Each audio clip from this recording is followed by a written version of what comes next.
$13 an hour each, and we've been saving up a lot of money. Really?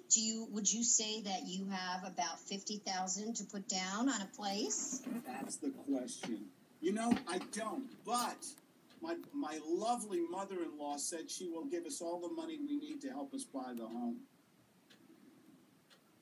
All the money? Yes. Can I ask you around what dollar amount we're talking?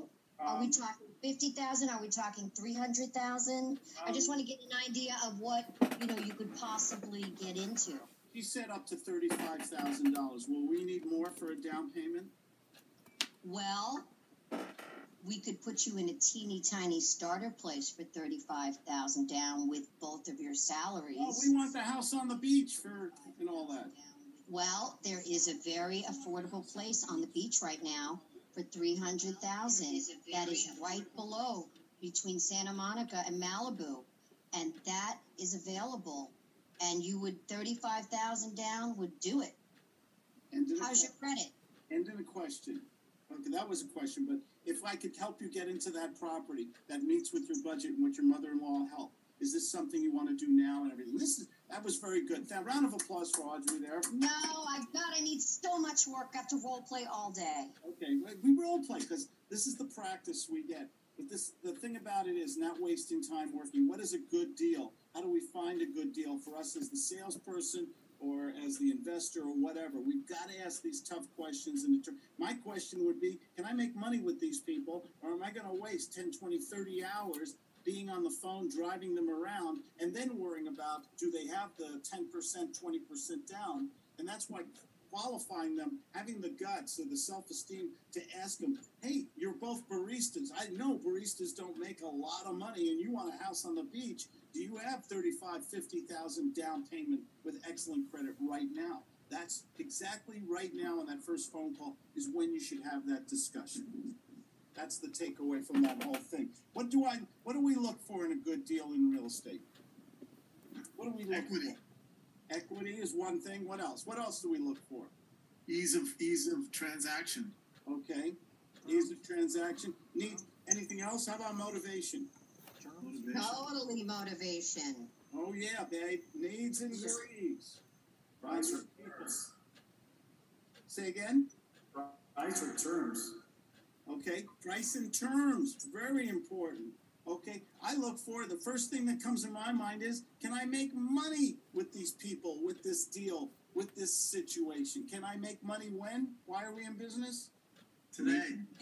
We're in business to make money today, to get a contract today, to get a commitment today, or get out today, fire them today. I'm all about today. I think time is our friend or our enemy in business, and I think most time we don't realize it is our enemy. How many people have spoken to someone on Thursday or Friday and everything was hearts and flowers? We're all on a honeymoon. We were singing Kumbaya, making s'mores, and then Monday came and they said, oh, Claude, we'll talk on Monday. It'll be groovy. Am I allowed to say the word groovy anymore? Is that okay? I'm bringing it back, okay? And what happens on Monday?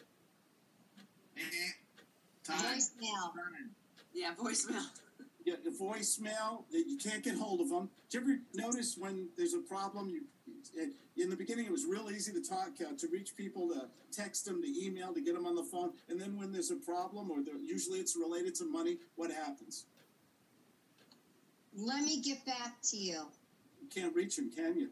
My phone is broken. Yeah, go ahead, Felipe. They go in a witness protection program. They disappear off. The aliens kidnapped them, man. They're off the face of the earth. So what I'm trying to prove is over the Friday, Saturday, Sunday, they can get another opinion. They can find another person to do the deal with. They can change their mind. Grandma needs new wagon wheels for her wagon train across Oregon, and they don't have the money anymore. We see these situations come. So we need to get those really firm commitments or get out. And I think very quickly. You can disagree with me, but that's my style. That's what I go for, because I've had too many deals fall apart with time. Rochelle. Well, this goes back to the analogy. You said something like a long time ago about being the doctor, taking the role on as the doctor, because you want to establish the authority in the deal. Then the time. So anytime you go to a doctor, they have like 15, 20 minutes where they can meet with you, and then they have to move on to the next patient. So it's kind of like that time management. They're really good at that. And then they have to get into the depth of why you're there. So to go through your history and why you're sick. Same thing here. It's like you have to really get into the depth, like Audrey was saying earlier, really ask those questions, those layered upon layered questions to get straight through it. And then you know. Like if I take the more of approach of being the doctor every time I make a phone call, I think I would just have a better close rate, because close either way I know. It's like, is it going to be a deal or it's not going to be a deal? Next. And I should take that approach. Your analysis has to be, what do I want? What do I need? What are the words I have to say to create the environment with this other person to do business today? Okay, am I just a free dispenser of information? Am I just Google? Am I just a human form of Google? Or am I a person who deserves to be compensated for my time, knowledge, and energy because I've worked damn hard at it? I got something to say on that, Claude. You know, it's funny. I just the other day I had a meeting with some people who were getting new into the business, and they asked me. They've got this house that they met at a garage sale, the estate sale, and actually the owner died, and so it's the children trying to sell the house. Long story short, he's asking me all sorts of questions about the rehab and this and that, and then I'm pulling out all his information, like my roofer, my blah, blah, blah, my electrician, and all of a sudden I was like, whoa, man, what am I going to get out of this deal? And he goes, one of the mistakes I make in so many, I talked about this early on, I did real estate deals not because I was going to make money, because I just got so emotionally involved. And I stopped doing the math, and I stopped doing the analysis on the property, and it was just all EQ. I'll show them. I'll do this deal and everything. And I didn't make enough money. Rochelle and I think were talking about this last week. Should we do a deal where we make $50, $100 a month, and we got to spend a bazillion hours on that deal? We'd be better off being the Walmart greeter. Yep. Nothing against Walmart greeters. They're lovely people, okay? But this is a different kind of income level we're talking about here. Yeah, and you don't want to give away free information, too, all the time. It's hard. You can start, one of the techniques I teach is called the stop and go. It's when someone asks you a very good question, you're trying to draw them in and get that respect and authority, and you start to answer the question. You stroke and nurture, you answer the question, and then you stop. Take a dramatic pause. Remember, acting, being a thespian is a very important part of successful gut sales. And then you say, you must have, gee, Sean, you must have asked that question for a reason. Help me out. A little bit more information, and maybe I can give you the best answer I can. What did you mean by that? Well, I just want to know if there's any covenants in this neighborhood, because I like to let my pet alligator run around out free, because I like him to be in nature and to be free to run around and do his own thing. I have a lot of people with that same problem. I have Steve Shaw, who moved into one of our properties with his 16 gerbils, and it was a little bit. Now, if I could help you with your alligator, get to the right property. That isn't something you want to do right away, is it? Yeah, it is. I've been having a hard time finding neighborhoods that don't have a problem with alligators. I just don't get it. But okay, so you have the money, you have the authority, and if I can get you a property that accepts alligators by Everglade Alley, that's something we could make a commitment on today or this week at the latest. Oh yeah. Yes, definitely, yeah. Okay, there's no reason, if we got the right property, right price, in the right location that allows alligators, that's something you could say yes on. I just want to be clear. Yes, definitely. Thank you. Okay, that's a stop and go technique. It's something you do. So we don't want to get too emotionally involved in this. We always want to ask, am I going to make money on this deal? How much time will I have to invest in this transaction? And this is some of the costly mistakes I've made, because emotion, it can work in our benefit, controlling the prospect, creating that environment where they want to do business with us, they like us, they trust us, but it can also hurt us if we get too emotionally involved in it too. Like we're on the highway and that jerk who cuts us off with no signal lights and we have to stop short, we don't want to get too emotionally involved. How do we avoid costly mistakes in business? We've got 3 minutes left here. How do we avoid these mistakes in creative real estate or any business so that we go to the bank more often?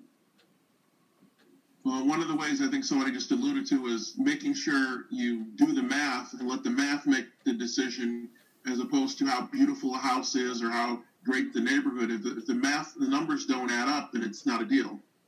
Yeah. Do the math, do the numbers. I always have a pad here by my desk. I always have my little calculator here because I went to New York City public school system.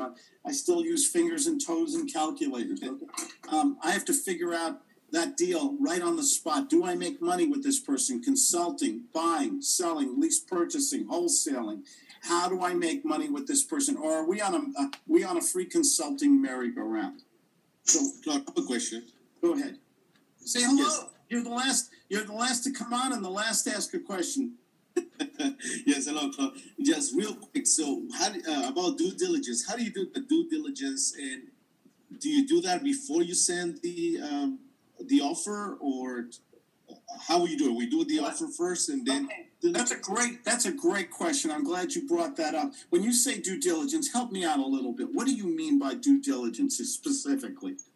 For example, if the house needs repairs. Did everybody see what I just did, by the way? Yeah.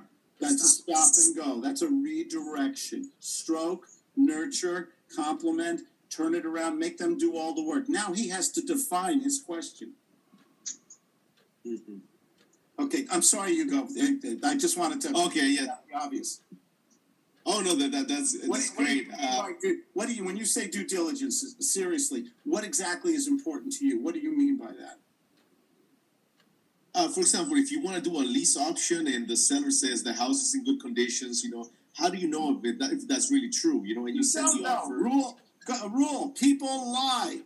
You didn't need me to tell you that. People lie, or they have different. Some people, they don't know how to keep a clean house, or they don't mind if the house has no toilet seats or something. It's a lovely house, Gee, what do you do with the toilet seats? Why are they all missing in this 5-bathroom house? So you make an assumption based on that. Here's the rule: you can always fix it later. So you ask them, what's the condition of the house? Is it in moving condition? Why are you selling? You might want to make a list of the most important questions, the due diligence questions, which are the valuation of the house, how much they owe, who are the owners of the house in the decision-making process, why are they selling it, the motivation, needs, and greeds. You might want to make a list of these questions, and in a comfortable, doctorly environment, okay, you need to find out that information. Your due diligence comes from simple conversation. You get off the phone. You want to get a commitment if you can, or at least a setup for a next meeting, or fire them, and then you go online and you check. You look at the house. I do this Google Maps. I want to look at the house. I might call up a realtor and get the comps on the property. Of course, I might do some Googling and find out about the neighborhood, the location, what's pending sales, what's past or 6-month sales on the property. We're in the process of accumulating information, but we have to realize that sometimes we have to make assumptions and jump ahead to capture this deal because we don't always get all the information we need in the beginning. We can get enough information in front to maybe at least hypothetically do the deal. Mr. and Mrs. Prospect, if you can do a 3-year rent to own on this property for the price and terms, I think we could move forward. I'm going to do some homework. You're going to send me some information. I'd like to speak with you again at 4:30 and see if we can finalize this deal. Are you comfortable with that, sir? Oh, yes. Okay. You're never going to get all the answers and all the information you want, very rare, in one sitting. But you want to move forward. You want to be the optimist in the room so that you can move forward to getting that deal. I have to go, ladies and gentlemen. My daughter's buying a car today, right near Audrey. So Daddy has to help her. You guys great call, great conversation. Give yourselves a round of applause. Thank you. Bye, everyone. Have a good week, all right? Monday All right, is thank you, Claude. Everybody have a great week. Bye-bye. Monday's just another word for Friday. Okay, take care. Bye.